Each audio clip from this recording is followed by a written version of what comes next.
नमस्कार दोस्तों, आज हम बात करेंगे ऐसे विषय पर जो हिंदू धर्म और भारतीय समाज से गहरे रूप से जुड़ा हुआ है। आज के एपिसोड में हम बात करेंगे मनुस्मृति के बारे में। क्या ये एक धर्म ग्रंथ है या फिर एक कानूनी ग्रंथ? क्या ये ग्रंथ कभी भारत में कानून के रूप में लागू हुआ था और उसके समाज पर क्या प्रभाव थे? तो आइए जानते हैं मनुस्मृति के बारे में।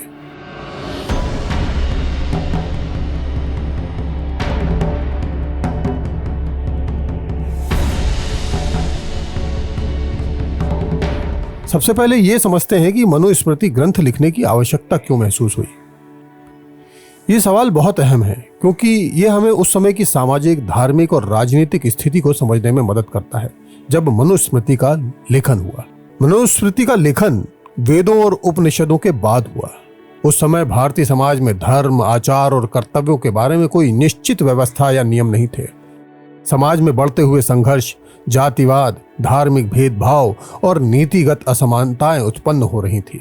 हर तरफ अराजकता थी, लूट, हिंसा व्याप्त थी। किसी को किसी का कोई भय नहीं था।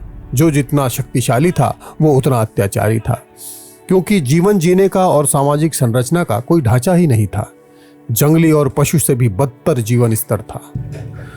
मनुस्मृति के लेखक ने इस स्थिति को देखकर यह महसूस किया कि समाज को एक स्थिर और संगठित दिशा की आवश्यकता है। मनुस्मृति इसलिए समाज को नैतिक आचार, सामाजिक कर्तव्यों और धार्मिक सिद्धांतों के अनुसार जीने की दिशा देने के लिए लिखा गया था।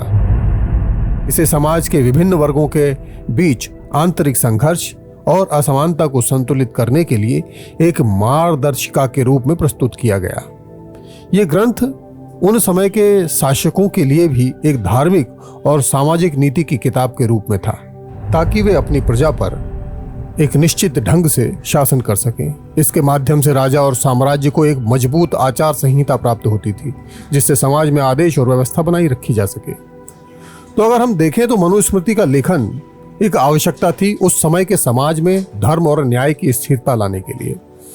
आज के समय में भले ही इसके कई पहलू विवादास्पद हो सकते हैं, लेकिन उस समय के संदर्भ में यह ग्रंथ एक मार्गदर्शक के रूप में कार्य करता था। अब इन विचारों पर आप क्या सोचते हैं? आपको क्या लगता है, उस समय के समाज में ऐसे एक ग्रंथ की आवश्यकता थी या कुछ अन्य समाधान भी हो सकते थे? मनुस्मृति, जिसे मनु संहिता भी कहा जाता है, एक प्राचीन ग्रंथ है जो हिंदू धर्म की धार्मिक और नैतिक धारा को दर्शाता है। यह ग्रंथ मनु के नाम से जुड़ा हुआ है, जो हिंदू धर्म के पहले राजा और मनुष्य माने जाते हैं। मनुस्मृति में समाज के विभिन्न पहलुओं, धर्म, कर्तव्यों, आचार व्यवहार, विवाह, व्यक्तिगत जीवन और सामाजिक संबंधों के बारे में विस्तृत रूप से चर्चा की गई है। लेकिन क्या यह केवल एक धार्मिक ग्रंथ है या इसे कानूनी ग्रंथ के रूप में देखा जा सकता है? इस सवाल का जवाब हम मनुस्मृति के श्लोकों के आधार पर समझने की कोशिश करेंगे। मनुस्मृति का लेखन 2000 से 3000 साल पहले हुआ था और इसे संस्कृत में लिखा गया। यह ग्रंथ हिंदू समाज के लिए एक दिशा निर्देश की तरह था।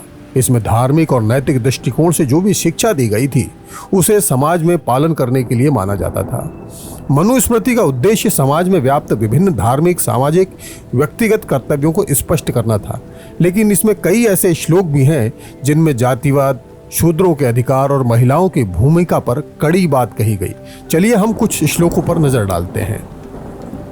येषां न विद्या न धर्मो न च धर्म विधानतः न च वेदस्य पठनम तेषां शूद्राणाम कुतो विद्या। ये श्लोक कहता है कि शूद्रों को वेदों का अध्ययन करने का अधिकार नहीं है। ये स्पष्ट रूप से समाज में जातिवाद की भावनाओं को बढ़ावा देता है, क्योंकि ये ग्रंथ शूद्रों को धार्मिक शिक्षा और समाज में बराबरी का दर्जा देने से रोकता है। दूसरा श्लोक है, शूद्राणाम च यथा धर्मेण तिष्ठन्ति श्रितु मर्या तेषां कर्मणि वा यश्चित्तम सर्व तद विशिष्यते। ये श्लोक शूद्रों के धर्म और कार्य के बारे में बताता है, जिसमें कहा गया है कि उनका मुख्य कार्य उच्च वर्गों की सेवा करना है। इस प्रकार की सोच ने समाज में असमानता को जन्म दिया और इसके कारण आज भी जातिवाद की समस्या बनी हुई है। अब बात करते हैं महिलाओं के अधिकारों की। मनुस्मृति में महिलाओं के लिए कई कड़े नियम बताए गए हैं। जिनमें उनके अधिकारों और स्वतंत्रता पर सवाल उठाए गए हैं। नारी स्वधर्मे तिष्ठेत पति संयुक्ता धनम प्रियम साक्षिणम धर्मेणापि न स्वधर्मेण प्रत्युह। ये श्लोक कहता है कि महिलाओं को हमेशा अपने पति के अधीन रहना चाहिए और उनके जीवन का उद्देश्य पति की और परिवार की सेवा करना है। ये न केवल महिलाओं के अधिकारों का उल्लंघन करता है बल्कि उनके आत्मनिर्भर होने की संभावना को भी नकारता है। क्या मनुस्मृति कभी भारत में कानूनी ग्रंथ की तरह लागू हुआ था? ये एक महत्वपूर्ण सवाल है। मनुस्मृति ने प्राचीन भारतीय समाज में जो विचारधारा प्रस्तुत की वो कुछ हद तक शासकों और साम्राज्यों के लिए मार्गदर्शन का काम करती थी। हालांकि इसे कभी भी एक आधिकारिक कानून के रूप में लागू नहीं किया गया। मनुस्मृति के सिद्धांतों का प्रभाव समाज में था, लेकिन औपचारिक रूप से ये कभी भी कानूनी दस्तावेज नहीं बना।